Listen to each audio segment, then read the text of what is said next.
Commissioner ಕಚೇರಿಯಲ್ಲಿ head constable ಕಳ್ಳಾಟ ಆಡಿರುವುದು ಬಟಾ ಬಯಲಾಗಿದೆ. Commissioner ಕಚೇರಿಯ ಕಾಂಪೌಂಡ್ ಒಳಗಡೆನೆ ಕಳ್ತನ ನಡೆದಿದೆ. ಕಳ್ತನ ಮಾಡಿರೋದು ಯಾರು ಅಂತ ಕೇಳಿದ್ರೆ head constable. CCB cyber crime ಪೇದೆ ಜಬೀವುಲ್ಲಾ ವಿರುದ್ಧ ಈ ರೀತಿ ಕಳ್ತನದ ಆರೋಪ ಕೇಳಿಬಂದಿರೋದು. ಕೇಸ್ ಒಂದರಲ್ಲಿ ಒಂದು ಕಾರ್ ಸೀಸ್ ಆಗಿರುತ್ತೆ. ಆ ಕಾರನ್ನ ಕಮಿಷನರ್ ಕಚೇರಿಯ ಬೇಸ್ಮೆಂಟ್ ನಲ್ಲಿ ಪಾರ್ಕ್ ಮಾಡಲಾಗಿರುತ್ತೆ. ಆ ಸೀಸ್ ಆಗಿದ್ದಂತಹ ಕಾರಲ್ಲಿ ಯಾರ ಆರೋಪಿ ಇದ್ದಾನೋ ಆತ 11 ಲಕ್ಷ ರೂಪಾಯಿ ಬ್ಯಾಗ್ ಅನ್ನ ಇಟ್ಬಿಟ್ಟು ಹೋಗಿದ್ದಂತೆ. ಅದಾದ ನಂತರ ಆತನನ್ನ ಬಂಧಿಸಿ ಜೈಲಿಗಟ್ಟಿರ್ತಾರೆ. ಜೈಲಿಗಟ್ಟಿದಂತಹ ನಂತರದಲ್ಲಿ ಆತ ವಾಪಸ್ ಬರ್ತಾನಲ್ಲ ಹೊರಗಡೆ, ವಾಪಸ್ ಬಂದಾಗ ಕೇಳಿದ್ದಾನೆ, ನನ್ನ ಕಾರ್ನಲ್ಲಿ 11 ಲಕ್ಷ ಇತ್ತು, ಅದ್ ಎಲ್ಲಿ ಹೋಯ್ತು ಅಂತ ಹೇಳಿ ಪೊಲೀಸರಿಗೆ ಗಾಬರಿ. ಅದಾದ ನಂತರ ಪೊಲೀಸರು ಹೌದಾ ಅಂತ ಹೇಳಿ ಚೆಕ್ ಮಾಡಿದಾಗ ಈ ಹೆಡ್ ಕಾನ್ಸ್ಟೇಬಲ್ ಜಬೀವುಲ್ಲಾ ಆತ ಕಳ್ತನ ಮಾಡಿರೋದು ಬೆಳಕಿಗೆ ಬಂದಿದೆ. ಸಿಸಿಟಿವಿನ ಪರಿಶೀಲನೆ ಮಾಡಿದಾಗ ಬರೋಬ್ಬರಿ 11 ಲಕ್ಷ ರೂಪಾಯಿಯ ಬ್ಯಾಗ್ ಅನ್ನ ಸೀಸ್ ಆಗಿದ್ದಂತಹ ಕಾರ್ನಿಂದ ಹೆಡ್ ಕಾನ್ಸ್ಟೇಬಲ್ ಜಬೀವುಲ್ಲಾ ಎತ್ಕೊಂಡು ಹೋಗಿರೋದು ಗೊತ್ತಾಗಿದೆ. ಕಮಿಷನರ್ ಕಚೇರಿಯಲ್ಲೇ ಇಂಥದ್ದೊಂದು ಕಳ್ಳಾಟ ನಡೆದು ಹೋಗಿದೆ. ಗಮನಿಸ್ತಾ ಇದ್ದೀರಿ ದೃಶ್ಯಗಳಲ್ಲಿ. ಒಂದ್ ಕಡೆ ಆರೋಪಿ ಜಬೀವುಲ್ಲಾ, ಹೆಡ್ ಕಾನ್ಸ್ಟೇಬಲ್ ಜಬೀವುಲ್ಲಾ, ಆತನ ದೃಶ್ಯಗಳನ್ನ ನೋಡ್ತಾ ಇದ್ದೀರಿ. ಆ ಸಿಸಿಟಿವಿ ಫುಟೇಜ್ ಗಮನಿಸ್ತಾ ಇದ್ದೀರಿ. ಮತ್ತೊಂದ್ ಕಡೆ ಆ ಸೀಸ್ ಆಗಿದ್ದಂತಹ ಕಾರ್, ಆ ಕಾರ್ನ ಒಳಗಡೆನೆ 11 ಲಕ್ಷ ರೂಪಾಯಿ ಹಣದ ಬ್ಯಾಗ್ ಇದ್ದಿತ್ತು. ಯಾವ ಪೊಲೀಸರ ಗಮನಕ್ಕೂ ಬಾರದಂತೇನೆ ಹೆಡ್ ಕಾನ್ಸ್ಟೇಬಲ್ ಜಬೀವುಲ್ಲಾ ಆ ಕಾರ್ನಲ್ಲಿದ್ದಂತಹ ಹಣವನ್ನ ಎತ್ಕೊಂಡು ಹೋಗ್ಬಿಟ್ಟಿದ್ದಾನೆ.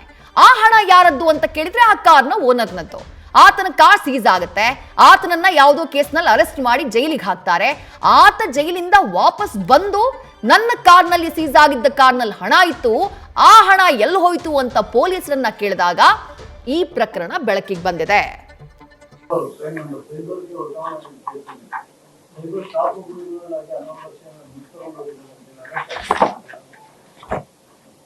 ಇದು ನಮ್ಮ ಸೀನಿಯರ್ ಆಫೀಸರ್ಸ್ ಗಮನಕ್ಕೆ ಬಂದಿದೆ. ನಾನು ರಿಪೋರ್ಟ್ ಕೇಳಿದ್ದೀನಿ, ನಾನು ಕ್ರಮ ತಗೊಳ್ತೇನೆ. ಅದು ಎಲ್ಲಿ ಆಗ್ಲಿ ತಪ್ಪು ಆಕ್ಷನ್ ತಗೊಳ್ತೇನೆ. ಡೀಟೇಲ್ಸ್ ನಮ್ಮ ಪ್ರತಿನಿಧಿ ಶಿವಕುಮಾರ್ ನೀಡ್ತಾ ಹೋಗ್ತಾರೆ. ಶಿವಕುಮಾರ್, ಮೇ ಬಿ ಇದು ಒಂದು ತಿಂಗಳಲ್ಲಿ ಕೇಳಿ ಬಂದಂತಹ 3ನೇ ಪ್ರಕರಣ ಇದು. ಅಂದ್ರೆ ಪೊಲೀಸರೇ ಕಳ್ಳರಾಗಿರುವಂತಹ ಪ್ರಕರಣ 3ನೇ ಪ್ರಕರಣ. ರಾಬರಿ ಕೇಸ್ನಲ್ಲೂ ಕೇಳಿಬಂತು. ಆ ಕಾಲ್ ಸೆಂಟರ್ ಉದ್ಯೋಗಿಗಳ ಕಿಡ್ನಾಪ್ ಕೇಸ್ನಲ್ಲೂ ಪೊಲೀಸ್ ಕಾನ್ಸ್ಟೇಬಲ್ ಹೆಸರು ಕೇಳಿಬಂತು. ನೋಡಿ, ಈಗ 11 ಲಕ್ಷ ಸೀಸ್ ಆಗಿರೋ ಹಣವನ್ನ ಕಳ್ತನ ಮಾಡಿರುವಂತಹ ಕೇಸ್ನಲ್ಲೂ ಅದೇ ಪೊಲೀಸರ ಹೆಸರು.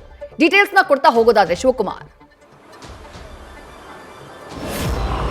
ವಿದೇಶಿ ಬೆಂಗಳೂರು ಸಿಟಿಯಲ್ಲಿ ಕಳೆದ 1 ತಿಂಗಳಿಂದ ಬರೋಬ್ಬರಿ 31 ಜನ ಪೊಲೀಸ್ ಸಿಬ್ಬಂದಿ ಸಸ್ಪೆಂಡ್ ಆಗಿದ್ದಾರೆ.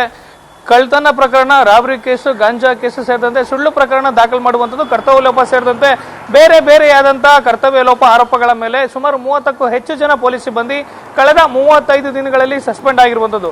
ಸದ್ಯ ಈ ಜಬೀವುಲ್ಲಾ ಈತ ಏನಿದ್ದಾನೆ, ಈತ ಬೆಂಗಳೂರಿನ ಕಮಿಷನರ್ ಕಚೇರಿ ಆವರಣದಲ್ಲೇ ಬರುವಂತ Bengaluru city cyber crime police ಠಾಣೆಯಲ್ಲಿ ಹೆಡ್ ಕಾನ್ಸ್ಟೇಬಲ್ ಆಗಿ ಈತ ಕೆಲಸವನ್ನು ಕೂಡ ಮಾಡ್ತಿರ್ತಾನೆ. ಕೆಂಗೇರಿ ಪೊಲೀಸ್ ಠಾಣೆಯಲ್ಲಿ ಕಳೆದ ತಿಂಗಳು ಒಂದು ಪ್ರಕರಣ ದಾಖಲಾಗಿರುತ್ತೆ. ಆನ್ಲೈನ್ ನಲ್ಲಿ ಅಡ್ವರ್ಟೈಸ್ಮೆಂಟ್ ಅನ್ನು ಕೊಟ್ಟು ನಿಮಗೆ ಕೆಲಸವನ್ನ ಕೊಡಿಸ್ತೀವಿ ಅಂತೇಳಿ ಅಮಾಯಕರಿಂದ ಹಣವನ್ನ ಹಾಕಿಸ್ಕೊಳ್ತಿದ್ದಂತ ಆರೋಪಿಗಳ ಗ್ಯಾಂಗ್ ಅನ್ನ ಕೆಂಗೇರಿ ಪೊಲೀಸರು ಅರೆಸ್ಟ್ ಅನ್ನ ಮಾಡಿರ್ತಾರೆ. ಆ ಪ್ರಕರಣ ಕೆಂಗೇರಿ ಪೊಲೀಸ್ ಠಾಣೆಯಿಂದ ಬೆಂಗಳೂರಿನ ಸಿಸಿಬಿ ಸೈಬರ್ ಸ್ಟೇಷನ್ಗೆ ಟ್ರಾನ್ಸ್ಫರ್ ಆಗಿರುತ್ತೆ. ಅದೇ ಪ್ರಕರಣವನ್ನ ಕೈಗೆತ್ತಿಕೊಂಡಂತ ಸಿಸಿಬಿ ಸೈಬರ್ ಕ್ರೈಮ್ ಪೊಲೀಸರು ಓರ್ವ ವ್ಯಕ್ತಿಯನ್ನ ವಶಕ್ಕೆ ಪಡೆದು ಆತನನ್ನ ಬಂಧಿಸಿ ಜೈಲಿಗೆ ಕಳಿಸುವಂತ ಕೆಲಸವನ್ನ ಮಾಡಿರ್ತಾರೆ. ಆತನನ್ನ ಬಂಧಿಸುವಂತ ಸಂದರ್ಭದಲ್ಲಿ ಆತನಿಂದ ಒಂದು ಕಾರನ್ನು ಕೂಡ ಸೀಸ್ ಮಾಡ್ಕೊಂಡಿರ್ತಾರೆ. ಜೊತೆಗೆ ಕಾರನ್ನ ಸೀಸ್ ಮಾಡುವಂತ ಸಂದರ್ಭದಲ್ಲಿ ಕಾರ್ನ ಒಳಗಡೆ ಸುಮಾರು 11 ಲಕ್ಷ ಹಣ ಇರುತ್ತೆ.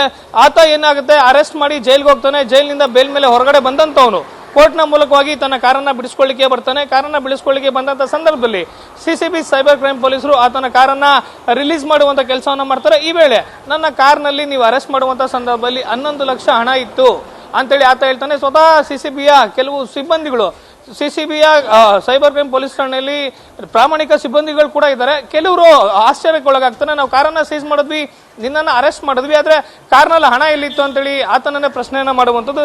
ಆತನನ್ನ ಯಾವಾಗ ಸಿಸಿಬಿ ಸೈಬರ್ ಪೊಲೀಸರು ಪ್ರಶ್ನೆಯನ್ನ ಮಾಡ್ತಾರೆ, ಕಾರ್ನಲ್ಲಿ ಹಣ ಇದ್ದಕ್ಕೆ ಆದ ದಾಖಲೆಗಳನ್ನ ಕೊಡುವಂತ ಕೆಲಸವನ್ನು ಕೂಡ ಮಾಡ್ತಾನೆ. ಜೊತೆಗೆ ಬೆಂಗಳೂರಿನ ಸಿಸಿಬಿಯ ಕ್ರೈಮ್ ಡಿಸಿಪಿ 2 ಆಗಿರುವಂತ ರಾಜಾ ಕಾಸಿಂ ಅವರ ಬಳಿ ಲಿಖಿತವಾದಂತಹ ದೂರನ್ನು ಕೂಡ ಆತ ಕೊಡುವಂತ ಕೆಲಸವನ್ನು ಮಾಡ್ತಾನೆ.